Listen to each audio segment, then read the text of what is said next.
long live, long live, long live. Pramotha long live, long live, long live. Ranjan Sinha long live, long live, long live. বিধানসভা নির্বাচন আমাদের মনোনীত প্রার্থী শ্রী রঞ্জন সিনহা মহোদয়কে জয় করুন, জয় করুন, জয় করুন, জয় করুন। আমরা সিনে বুথ দিয়ে বিপুল ভোটে জয় করুন, জয় করুন, জয় করুন। Agra long live, long live, long live. Pramatha long live, long live, long live. Ranjan Sinha long live, long live, long live. Agra long live. যারা জয়েন করেছে কোন পার্টি ছেড়ে আজকে তীব্রমথা জয়েন করেছে? এটা বিজেপি ছাড়িয়ে জয়েন করছে। কত ভোটার কত ফ্যামিলি? ওই কত ভোটার? 12 family 45 voter. আজকে এখানে গলতপুরে এই জয়েনিং এর আগে কিছুটা ভারতীয় জনতা পার্টির তরফে এখানে কিছু উপদ্রব করা হয়েছে, যার কারণে মানুষ সামনে আসতে পারেনি। মানুষ 12 পরিবারের 45 জন ভোটার এখানে যোগদান করেছেন এবং এই এলাকার সমস্ত আমাদের হিন্দুস্তানি ভাইয়েরা যারা এই বাগানের শ্রমিক হিসাবে কাজ করেন তারা এই তিপ্রামথাকেই ভোট দেবেন।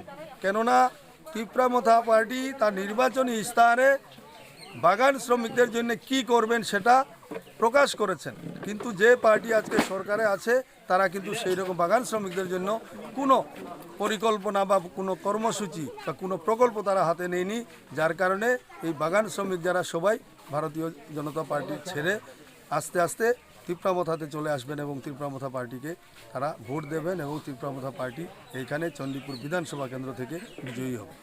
নাই আপনারা নির্বাচনী ইস্তাহার যারা পড়তে পারেন ফেসবুকে দেওয়া আছে, সেটা বের করে আপনারা পড়বেন। তাহলে আপনারা এখন কাকে ভোট দিবেন সেটা আপনারা বিবেচনা করবেন। যারা আপনাদের জন্য কাজ করবে তাদেরকে ভোট দিবেন, না যারা আপনার জন্য কোনো কিছুই রাখেনি। এত বড় পার্টি অথচ বাগান শ্রমিকদের জন্য কোনো যোজনাই তারা নেননি, যোজনাই প্রকাশ করেননি। আমার কথাটা যদি আপনাদের অবিশ্বাস হয়, নির্বাচনী ইস্তাহার যারা পড়তে পারে তাদেরকে দিয়ে পড়াবে। হিন্দুস্তানি ওয়েলফেয়ার বোর্ড তৈরি করা হবে, সেই বোর্ডে একজন চেয়ারম্যান থাকবে, তার সঙ্গে একটা কমিটি থাকবে সমগ্র ত্রিপুরা মিলিয়ে। তারা বাগান শ্রমিকদের বিভিন্ন সমস্যা নিয়ে তারা মিটিং করবে, তাদেরকে একটা আলাদা ফান্ড দেওয়া হবে। এই বাগান শ্রমিকের উন্নয়নের জন্য তাদেরকে একটা ফান্ড দেওয়া হবে, সেই ফান্ড আপনাদের জন্যই সেটা খরচ করা হবে। যে আমাদের বাগান শ্রমিকের যে মজুরি আমরা দিয়েছি আমাদের নির্বাচনী ইস্তাহারে, আপনাদের 175 টাকা না 176 টাকা আপনাদের মজুরি, এবং বাইরে জেনারেল এলাকাতে একজন মজদুরের মজুরি 350 টাকা। তাহলে কেন বাগানে 175 টাকার আমাদের জেনারেলে কেন 350 টাকা হবে? যদি আমাদের তিপ্রামথার সরকার যদি গঠন হয় তাহলে আমরা যেভাবে জেনারেলে 350 টাকা দেওয়া হয় বাগান শ্রমিকদেরও আমরা 350 টাকা দেব, এই প্রতিশ্রুতি আমরা দিয়েছি। কিন্তু ভারতীয় জনতা পার্টির সরকার আপনাদের জন্য কোনো প্রতিশ্রুতি রাখে নাই, কোনো কিছু করবে বলে নাই।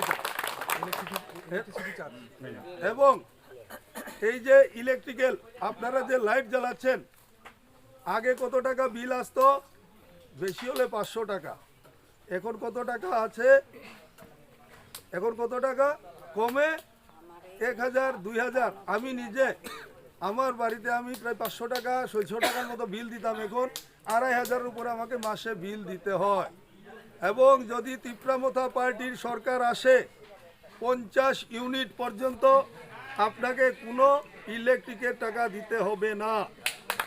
50 ইউনিটের পরে যদি আমার 50 ইউনিট থেকে বেশি হয়, আমার 60 ইউনিট হয়ে গেছে, তো আমি মাত্র 10 ইউনিটের পয়সা দেব। 10 ইউনিটের পয়সা দেব। 50 যদি 60 ইউনিট আমি ব্যবহার করি তাইলে আমরা 10 ইউনিটে 50 ইউনিট আমার ফ্রি থাকবে, 10 ইউনিটের টাকা আমরা দেব। এটাও ভারতীয় জনতা পার্টি, দিল্লিতেও সরকার আছে, এইখানেও সরকার আছে, তারা কিন্তু এই কথাগুলা বলে নাই। তো যার কারণে ভারতীয় জনতা পার্টি আপনাদের কাছে আসে, আমিও আসতাম, আমিও ভারতীয় জনতা পার্টিতে ছিলাম, যে ঘর